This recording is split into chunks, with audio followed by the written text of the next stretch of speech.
Hey, so I have this problem on the board today. We're looking at n choose 3 equals 84, and we're asked to solve for n. So to get started, what I want to do first is I just want to look at this notation, and some people might be wondering, what does n choose 3 mean? So this can be just be rewritten as n factorial over 3 factorial times n minus 3 factorial. So this is just the definition of this n choose k notation, and we're saying this is equal to 84. So that actually doesn't really simplify anything, right? It makes it a little more complicated, but we do know 3 factorial. 3 factorial is just 3 times 2 times 1, which equals 6. And what I'll do to start is I'm just going to multiply this 6 by 84. We'll rewrite this. So now what we'll have is n factorial over n minus 3 factorial, and 6 times 84 is 504. Now, this expression on the left is kind of confusing, so we're going to want to clean that up a little bit. What I'm going to do is rewrite the n factorial, and just by the definition of the factorial, we can rewrite n factorial as n times n minus 1 times n minus 2 times n minus 3, and we'll stop there, and we'll call this n minus 3 factorial, because that's going to keep going, n minus 4, n minus 5, all the way down to 1. But we'll cut it off there, and I'll show you why.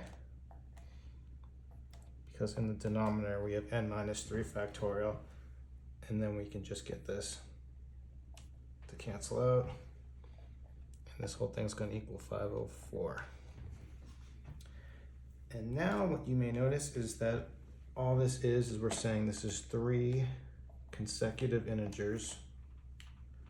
It's just so that the beginning that ends in integer. 3 consecutive integers that multiply to 504. I kind of want to show that it can only be one value.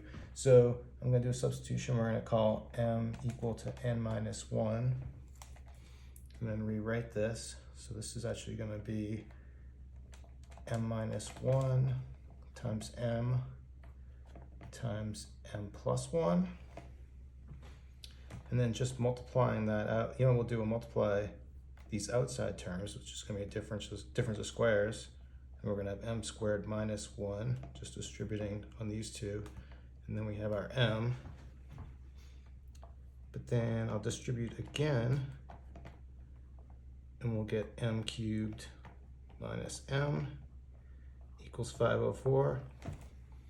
And the thing I want to notice here is that m cubed minus m is going to be less than m cubed. Kind of obvious because m is a positive number. We're assuming these are all positive integers. Our n term is positive integers. So we have that piece.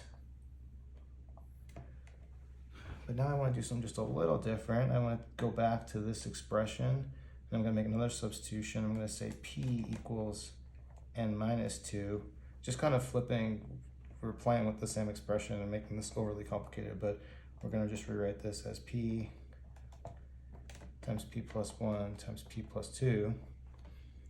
So notice this is still just a sum of 3 consecutive integers, just written a different way, adding up rather than subtracting off one at a time. If we multiply this out, let's see, we'll just do this part real quick. We'll go through it. So it's going to be p squared plus 3p plus 2. Then distributing the p, we're going to have p cubed plus 3p squared plus 2p. But similar to what we did up here, you just want to notice that this expression is greater than p cubed. Again, p is greater than 0, so this expression on the left has to be greater than p cubed. Now, going back to looking at what P and what M is, P is actually so in this expression, p is the least term.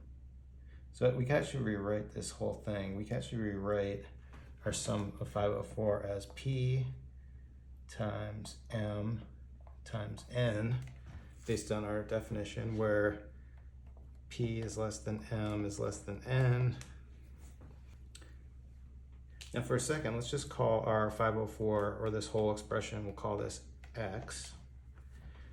And this here is x, and I don't know if you can see that p expression is x as well. Yeah, I think that's on the screen. Okay. So what we've done here is we've said that x is less than m cubed, but x is greater than p cubed, which means that our x value is between two cubes. And we know they're consecutive integers because these are p plus 1 plus p plus 2. These are 3. Okay, so what have we done? We've said that our least term, p cubed, is less than 504, which is less than m cubed. So really, and m is our middle term here. M is our middle term, p is our least term. So we really just, and because these are consecutive integers, we know we just want to find what we'd like to find is what is this p and what is this m, because we want to know what is the cube that's less than 504 and what is the cube that's greater than 504, and that's just going to be, and this is just from knowing the cubes. So this number has to be 343 and this number has to be 512, because if we look at a few cubes, if we look at 5 cubed is 125, 6 cubed is 216, 7 cubed is 343, 8 cubed is 512. So we have our 504 between these two terms, okay? And so what that means is I know that p has to be 7. I'll write this up here. P has to be 7, m has to be 8, and then therefore n, which is the greatest term, has to be 9. And so then that means our answer is n equals 9.